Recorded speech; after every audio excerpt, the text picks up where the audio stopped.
याद रखो, बीजेपी और आरएसएस को रोकने की जिम्मेदारी सिर्फ उत्तर प्रदेश के मुसलमानों की नहीं है, उत्तर प्रदेश के हर नागरिक की जिम्मेदारी है।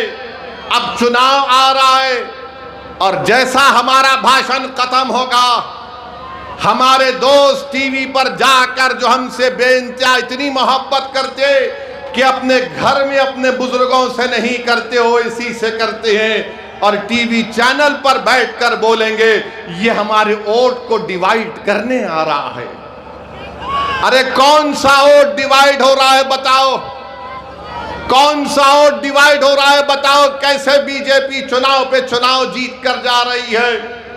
बंगाल का इलेक्शन हम लड़ने गए, 280 विधानसभा की सीट 11 हम लड़े, वहां पर भी यही इल्जाम लगा दिए।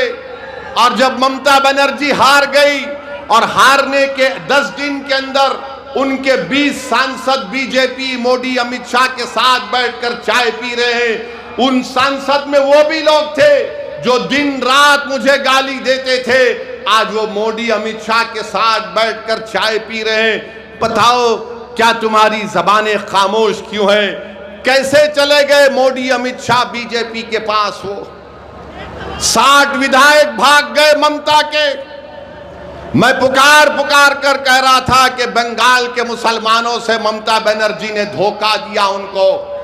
मैं आदादोशुमार पेश करता रहा और आज भी पेश कर सकता हूं। ममता बनर्जी ने मुसलमानों के लिए कुछ नहीं किया सिवाय नाटक के कि ईद के दिन ईदगाह के सामने आकर सर पर कपड़ा डालकर हाथ ऐसा करके दुआ करके ये बताना कि देखो मैं तुम्हारी हमदर्द हूं।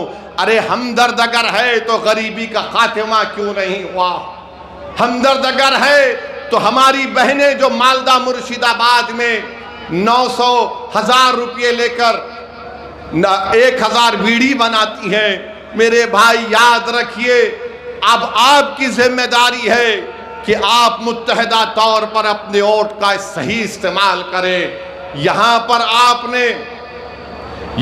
आपने देखा कि 3 मर्तबा आपने समाजवादी पार्टी के तस्लीम साहब को आपने तस्लीम किया।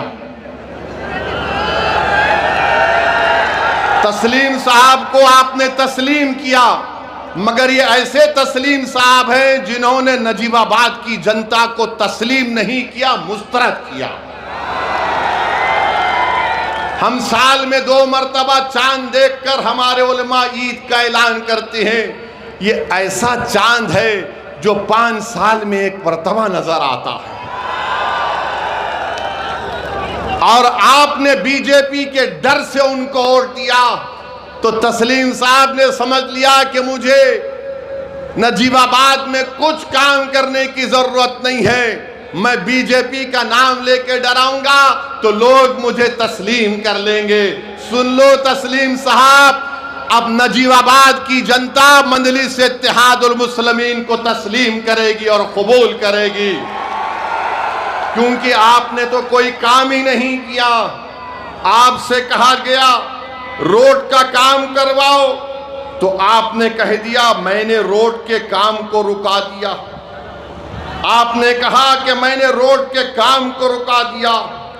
गवर्नमेंट गर्ल्स का इंटर कॉलेज नहीं है, मेडिकल कॉलेज मंजूर हुआ, तस्लीम साहब सोते रहे, वो कॉलेज कहीं और चला गया। एक बाईपास जो आजाद चौक झंडा चौक से हरिद्वार तक जाता है, इन्होंने कहा कि मैंने इसके काम को रुकवा दिया। क्यों रुकवाया भाई?